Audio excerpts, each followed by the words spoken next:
Sir Samersa, this is Stuff You Like, and yep, it's time for another Sherlock-related episode. But we're not talking about his Nibs of the Year hat today, oh no. Today we're talking about Dr. Molly Hooper. The woman of this adaptation, if you ask me. Not that anyone ever does. But hey, if Moffat and Gatiss can make Irene Adler dominatrixy, villainesque and whatever, I can call Molly Hooper the woman.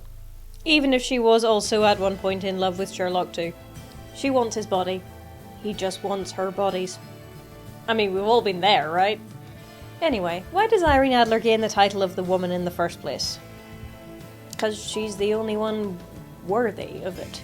She beats Holmes by realising what he's about to do and skipping time before he does it. Gaining his admiration basically, in fact, by knowing when to hold him, knowing when to fold him, knowing when to walk away and knowing when to run. That might have been Kenny Rogers, actually. Never mind.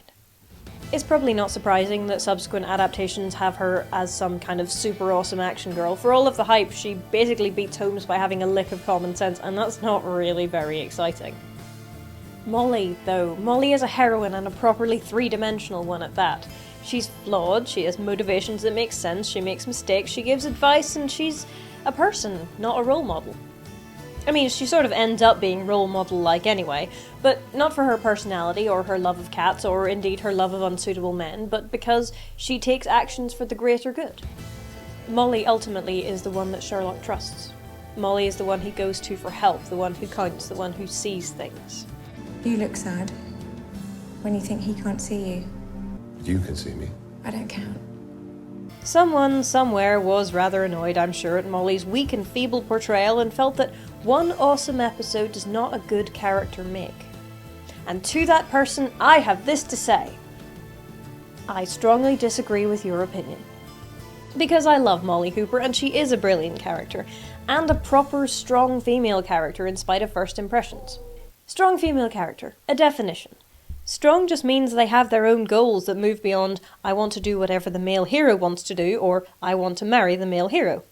Molly's initial character thing seems to be, I want to date with Sherlock. And she's there to show us that some women do, in fact, find Sherlock attractive. And you're supposed to feel sorry for her because he's completely oblivious, and you're meant to think, oh, pointless love interest type, disregard. Ah, Sherlock writers, you set up the bait and switch so beautifully. Even though we kinda saw it coming, it's still awesome. Like I said in Women Part 2, first series Molly is girly and a bit silly, but she's also good at stuff. But it's in the second series, probably about halfway through the Reichenbach Fall, that you realise something. Molly isn't just good at stuff, she's amazing. Yes, she's sensitive, yes, she's a bit hopelessly in love with Sherlock, and yes, both of those things would make her the kind of female character over which feminists generally angst. But she's also the woman who does stuff because it's the right thing to do. She offers to help Sherlock in whatever way he needs, not because she's in love with him, but because she's Do you still good. want to help? What do you need? It doesn't matter whether or not he's a hero, it doesn't matter whether or not he's good, it doesn't matter whether or not he loves her, because he doesn't, not like that. She will save his life, and she will do it because it is the right thing to do. She may be a bit of a doormat sometimes, sure, but you know what? This is the woman who saved Sherlock Holmes' life. And this is the woman who dumped Jim Moriarty. No rush. Let me say that again. This is the woman who dumped Jim Moriarty. She's the whoopee, she's the chew toy, she volunteers to work at Christmas because everyone else is busy.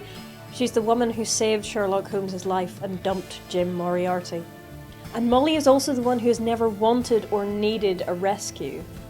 She isn't in love with Sherlock because he can take her away from all this, she has a hopeless crush on him and she realises that. She's the one who calls him out when he finally crosses the line into outright cruelty. I am sorry. Forgive me. She actually shocks him into being nice and genuinely apologising because he realises that he has crossed a line. That's a definite breakthrough for Sherlock. And then Irene sends a text and ruins the lovely moment. Molly is so consistently underestimated that Jim doesn't even think of her. Even after a couple of dates and half a dozen episodes of Glee and her ending the relationship, he thinks of her as unimportant to Sherlock. John. Not just John. Everyone. Mrs. Hudson. Everyone. Lestrade. 3 bullets. He thinks she is unworthy of attention. He thinks she is weak. And he is wrong.